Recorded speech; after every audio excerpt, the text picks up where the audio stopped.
बिस्मिल्लाहिर्रहमानिर्रहीम। अस्सलाम वालेकुम dear students, I hope you all are fine and health. आज की ये वीडियो ई कैट के बारे में है, इंजीनियरिंग कॉलेज एडमिशन टेस्ट 2024, जिसकी रजिस्ट्रेशन इस वक्त ओपन है और लास्ट डेट अप्लाई करने की या ई कैट के लिए रजिस्टर होने की दैट इज फरवरी 29। फरवरी की 29 तारीख से पहले पहले आपने ई कैट के लिए अपने आप को रजिस्टर करना है। मैं बाकी तमाम चीज़ों की तरफ बाद में आऊँगा कि ई कैट का टेस्ट कौन लेता है, किसके लिए कंपल्सरी है। मैं डायरेक्टली सबसे पहले उस मेन एरिया की तरफ आऊँगा जिसको लेके इस वक्त तमाम स्टूडेंट्स जो हैं वो कंफ्यूज हैं, परेशान हैं, और वो है कि ई कैट की रजिस्ट्रेशन हमने किस तरह से करनी है। देखिए, अगर मैं पिछले 5, 6, 7 सालों में देखूं तो इस दफ़ा सबसे आसान तरीका अगर रजिस्ट्रेशन का रखा गया है तो वो ई कैट का रखा गया। ये बहुत सिंपल है, 2 स्टेप का ये प्रोसेस है। इसमें सबसे पहला जो स्टेप है वो सिंपल है, उसमें आपने यूईटी की वेबसाइट पे जाना है, दैट इज uit.edu.pk। मैं अक्सर स्टूडेंट से कहता हूं और मैं यहाँ पर भी कहूँगा कि जब भी आपने इस तरह किसी यूनिवर्सिटी या किसी भी डिग्री प्रोग्राम के लिए या आर्मी के लिए या किसी जगह भी अप्लाई करना है तो ऑथेंटिक वेबसाइट का एड्रेस टाइप किया करें। गूगल पे लिख के या सर्च इंजन जो आपको ऑप्शन देता है उसमें मत जाएं। सो uit.edu.pk मेन वेबसाइट पे जाएं। कुछ इस तरह से आपके सामने ये वेबसाइट ओपन होगी। आपने एडमिशंस के ऊपर क्लिक करना है। जब आप एडमिशन के ऊपर टैग लेके जाते हैं तो नीचे काफी ऑप्शंस खुल जाती हैं। आपने डायरेक्टली एडमिशंस के ऊपर क्लिक करना है। जैसे ही आप एडमिशंस पे क्लिक करेंगे तो आपके सामने यूईटी का एडमिशन का पेज जो है वो ओपन हो जाएगा, जिसमें डायरेक्टली स्टार्ट के ऊपर ब्लिंक हो रहा है कि ई CAT 2024 registration is now open. अब अगर आप इसमें नीचे आते हैं तो यहाँ पे 2 तरह के एडमिशन इस वक्त ओपन है। एक अंडर ग्रेजुएट एडमिशन ओपन है और दूसरे मास्टर्स, एमएससी, एमफिल के एडमिशन ओपन है। तो अगर आपने अंडर ग्रेड मतलब आप इस वक्त सेकंड ईयर में पढ़ रहे हैं या एफएससी की हुई है आपने और आपने बीएस प्रोग्राम्स के लिए अप्लाई करना है, इंजीनियरिंग की या व्हाटएवर, तो आपने अंडर ग्रेड एडमिशंस की तरफ जाना है। अंडर ग्रेड एडमिशंस में यहाँ पे 2 स्टेप लिखे हैं। स्टेप 1 लिखा है purchase online token for entrance test. आपने सबसे पहले जिस प्रोसेस से गुजरना है वो ऑनलाइन टोकन जो है एंट्रेंस टेस्ट के लिए उसको परचेज करना है। तो आप सबसे पहले इसके ऊपर क्लिक करेंगे। ये रेड कलर की पट्टी है, जैसे आप इसके ऊपर क्लिक करेंगे तो आपके सामने एक स्क्रीन ओपन होगी जिसमें लिखा हुआ है टोकन फॉर एंट्रेंस टेस्ट 2024। इसमें यहाँ पे नीचे आपने अपना CNIC नंबर लिखना है, यानी कि अपना शनाख्ती कार्ड नंबर, और अगर किसी का आईडी कार्ड नहीं बना तो आपने सिंपली अपना जो बे फॉर्म का नंबर है वो यहाँ पे टाइप करना है। ये टाइप करने के बाद नीचे आपने अपना नाम लिखना है या अपना सेल फोन नंबर लिखना है। दोनों में से कोई एक चीज आपने नीचे टाइप करनी है। इसके बाद आपने जनरेट चालान के बटन के ऊपर क्लिक करना है। जैसे ही डियर स्टूडेंट्स आप जनरेट चालान के बटन पे क्लिक करेंगे तो आपके सामने एक पेज ओपन हो जाएगा जिसको आप प्रिंट भी कर सकते हैं, डाउनलोड भी कर सकते हैं, और ये चालान इंफॉर्मेशन और इंस्ट्रक्शन का पेज है जिसके ऊपर टॉप पे अगर आप देखें तो 15 हिस्सों वाला चालान नंबर आपका इशू हो चुका है आपके आईडी कार्ड नंबर के ऊपर। ये आपका चालान नंबर है। इसी के राइट साइड पे अगर आप देखें तो एक सीरियल नंबर है जिसमें आपको यहाँ पे जो है 6 डिजिट्स आपके सीरियल नंबर के शो हो जाएंगे। ये दोनों चीजें आपके लिए इंपॉर्टेंट है। अगर हो सके तो आप इसकी तस्वीर खींच लें या इसको डाउनलोड कर लें या इसका प्रिंट लेके अपने पास रख लें। अब ये जो चालान नंबर है 15 हिस्सों का, ये अभी तक आपको इशू तो हो चुका है, बट इसको आप लाइव चालान नंबर नहीं कह सकते, इसको आप पेड चालान नंबर नहीं कह सकते हैं अनटिल अनलेस इस चालान नंबर के अगेंस्ट आप जो यूईटी के इस ई कैट टेस्ट की रजिस्ट्रेशन फीस है 2500 वो पे नहीं कर देते हैं। तो अब आपको जो सेकंड स्टेप है वो ये है कि आपने इस चालान नंबर के अगेंस्ट 2500 रुपए जो हैं वो पे करने हैं। अब पास्ट में ऐसा होता था कि स्टूडेंट्स जो हैं वो बैंक जाया करते थे, लेकिन अब इस सिस्टम को खत्म कर दिया गया है। आपको बैंकों में जाके लाइन में लगना, या मोस्टली ऐसा होता था बैंक कहते थे जी हमारी ब्रांच में तो जमा ही नहीं हो रहा, तो वो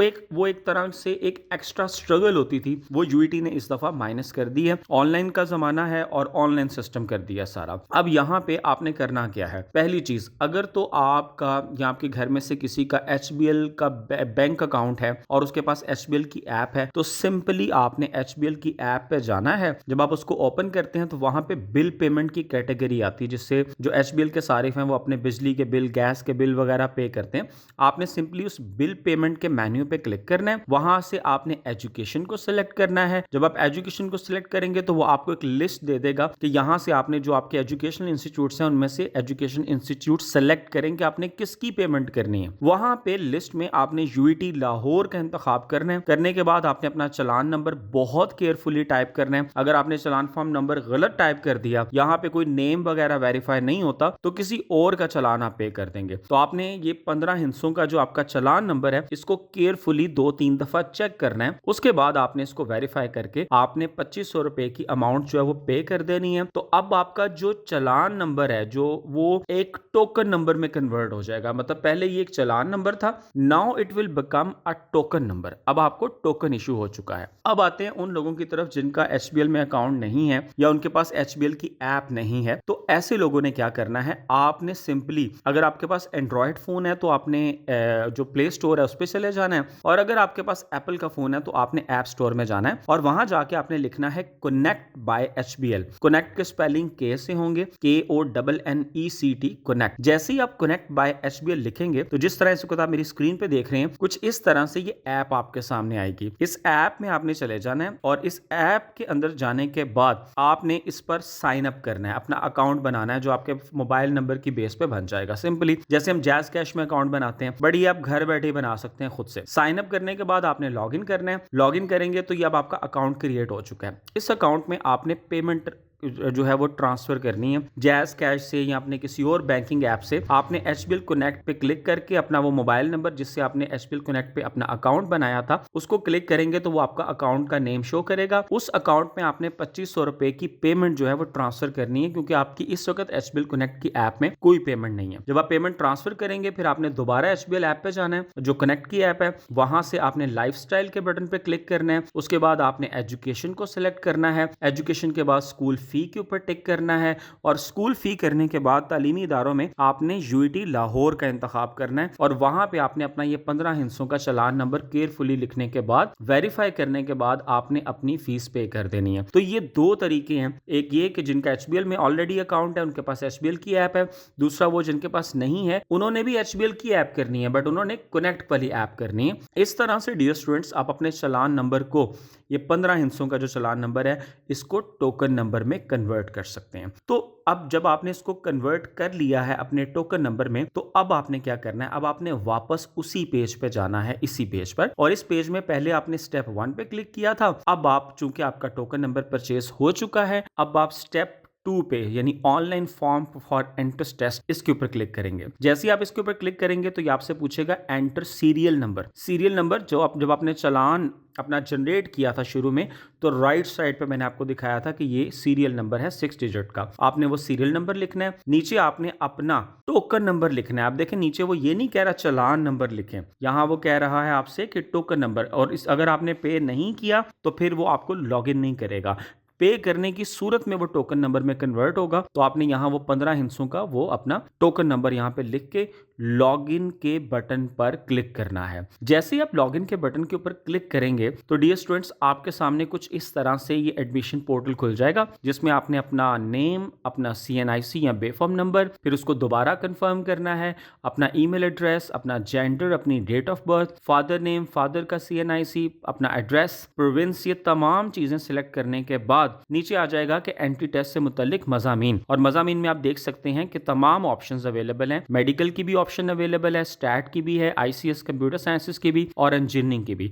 जो भी ऑप्शन आप सिलेक्ट करेंगे आपके MCQs उन्हीं सब्जेक्ट्स के आपसे पूछे जाएंगे इस टेस्ट में। इसके बाद आपने अपनी एक्सपेक्टेड जो है क्वालिफिकेशन को टिक करना है, यानी अपने सब्जेक्ट्स वो इंटरमीडिएट है तो इंटरमीडिएट की बेस पे आप अप्लाई कर रहे हैं तो फर्स्ट ऑप्शन इंटर इक्विवेलेंस को टिक करेंगे। और इंटर इक्विवेलेंस को टिक करने के बाद आपने सिंपली नीचे यस को करके अलाउ करके यूईटी को इसको सेव कर लेना है। ये जो पेज है जैसे ही आप इसको सेव करेंगे तो आप मूव कर जाएंगे नेक्स्ट स्टेप की तरफ और नेक्स्ट पेज पर आपसे वो मांगेगा आपकी पिक्चर। यहाँ पे आपने अपनी पिक्चर अटैच करनी है, बट पिक्चर अटैच करने के लिए इंस्ट्रक्शंस गिवन है कि पिक्चर का फॉर्मेट JPG या PNG फॉर्मेट में ही होना चाहिए, यानी पिक्चर फॉर्मेट में होना चाहिए। और जो गर्ल्स हैं वो अपनी सिमिलर पिक्चर अपलोड करेंगी जिस तरह की उसकी CNIC या मैट्रिक सर्टिफिकेट पे है। दैट मींस कि कोई अबाया या कुछ इस तरह की नहीं, क्लियर पिक्चर होनी चाहिए, फेस उनका कंफर्म होना चाहिए। और एक दफा जब आपने अपने एडमिट कार्ड को प्रिंट कर लिया तो फिर आपकी जो फोटोग्राफ है या कोई और भी चीज है या आपका कोई सेंटर आपने सिलेक्ट किया था वो आप चेंज नहीं कर सकते हैं। सो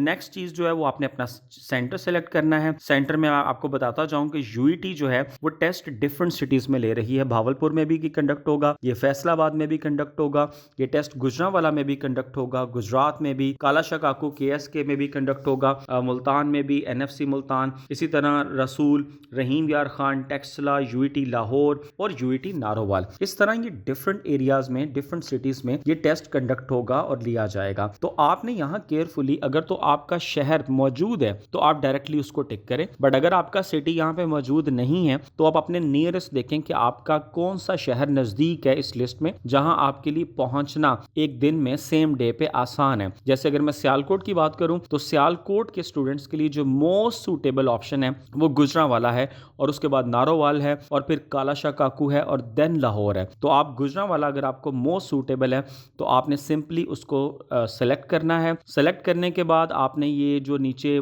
डिक्लेरेशन मोड है इसको डिक्लेयर करना है, और देन आपने सेव एंड नेक्स्ट के बटन पे क्लिक कर देना है। डियर स्टूडेंट्स, जैसे ही आप सेव और नेक्स्ट के बटन पे क्लिक करेंगे तो आप पहुंच जाएंगे इनके फाइनल इस प्रोसेस के अंदर, जिसमें आपके सामने आपका एडमिट कार्ड आ जाएगा। ये आपका एडमिट कार्ड, जैसे कि हम रोल नंबर स्लिप यूज करते हैं एग्जाम में बैठने के लिए, ये एडमिट कार्ड उसी तरह एक रोल नंबर स्लिप का काम करता है। आपने डियर स्टूडेंट्स इस एडमिट कार्ड को अपने पास सेव कर लेना है, और आप इसकी पिक्चर भी ले सकते हैं, लेकिन सबसे बेस्ट है कि आप इसको प्रिंट करें या अपने साथ पास सेव कर लें। इस एडमिट कार्ड में आपका जो टेस्ट सेंटर है सबसे पहले उसकी इंफॉर्मेशन गिवन है, इसके टॉप पे आपका रोल नंबर लिखा होगा, टेस्ट सेंटर की पूरा एड्रेस जो है, जैसे गुजरांवाला में जो है वो Rachna college of engineering and technology है, तो उसका पूरा एड्रेस यहाँ पे मौजूद है। सेंटर का नाम क्या है? Computer lab 1 Rachna centre block. That means कि ये टेस्ट आपका कंप्यूटर के ऊपर होगा, फिजिकल पेपर पे नहीं होगा। और नीचे उस सेंटर का कॉन्टैक्ट नंबर भी लिखा है कि इन केस आपने कॉल करके भी कोई चीज़ कंफर्म करनी है तो आप कर सकते हैं। नीचे अगर आप देखें तो एक तो आपको ओरिएंटेशन की डेट और टाइम गिवन है कि ओरिएंटेशन कितने बजे है। तो ओरिएंटेशन आपकी जो है वो 1 घंटे की है, 9 बजे से लेके, यहाँ जो मैंने एडमिट कार्ड डाउनलोड किया है 9 बजे से लेकर 10 बजे तक, 10 मार्च को इसका ओरिएंटेशन का सेशन है, और अगले दिन 11 मार्च को 11 बजे से लेके 1 बजे तक जो है इसका टेस्ट होगा। और देन नीचे जो भी कैंडिडेट है उसकी इंफॉर्मेशन दी हुई है, जिसमें उसकी तस्वीर है, उसके सब्जेक्ट्स का कॉम्बिनेशन है, उसका यूजर नेम पासवर्ड है। ये यूजर नेम पासवर्ड कौन सा है? जब आप कंप्यूटर पे बैठेंगे और अपना टेस्ट सॉल्व करने लगेंगे तो उस कंप्यूटर को लॉगिन करने के लिए ये यूजर नेम और पासवर्ड आप यूज करेंगे। नीचे आपका नेम, CNIC, आपका फादर नेम मौजूद है, और साथ में नोट दिया हुआ है जिसमें लिखा हुआ है कि ओरिजिनल फोटो ID में भी CNIC और पासवर्ड, और मैट्रिक या फर्स्ट ईयर सर्टिफिकेट और डोमिसाइल, यानी आपके पास कोई ऐसा प्रूफ होना चाहिए जिससे आपकी जो तस्वीर है वो वेरीफाई हो सके कि जो शख्स आया है ये वही है। तो आपने अपना, या तो आपका CNIC हो या पासवर्ड हो या मैट्रिक और फर्स्ट ईयर का ऐसा सर्टिफिकेट या डोमिसाइल जिस पे आपकी तस्वीर खुद की मौजूद है, वेरीफाई हो सके। नीचे सेकंड नंबर पे लिखा है कि calculator, books, notes, mobile phone, hand bags, they are not allowed in the test hall. आपने ये बिल्कुल नहीं लेके जाना। और जो रफ वर्क आपने करना है उसके लिए सेंटर में जो सुपरिटेंडेंट होगा वो आपको पेपर प्रोवाइड करेगा कैलकुलेशंस के लिए। And students can only bring a simple ball point. उन कैलकुलेशंस के लिए आप एक बॉल पॉइंट जो है वो पेन एक अपने साथ ले जा सकते हैं, बट ये पेन बबल्स फिल करने के लिए नहीं है। जो आपका पेपर है वो कंप्यूटर पर होगा। So dear students, wish you all best of luck, take care, अल्लाह हाफिज।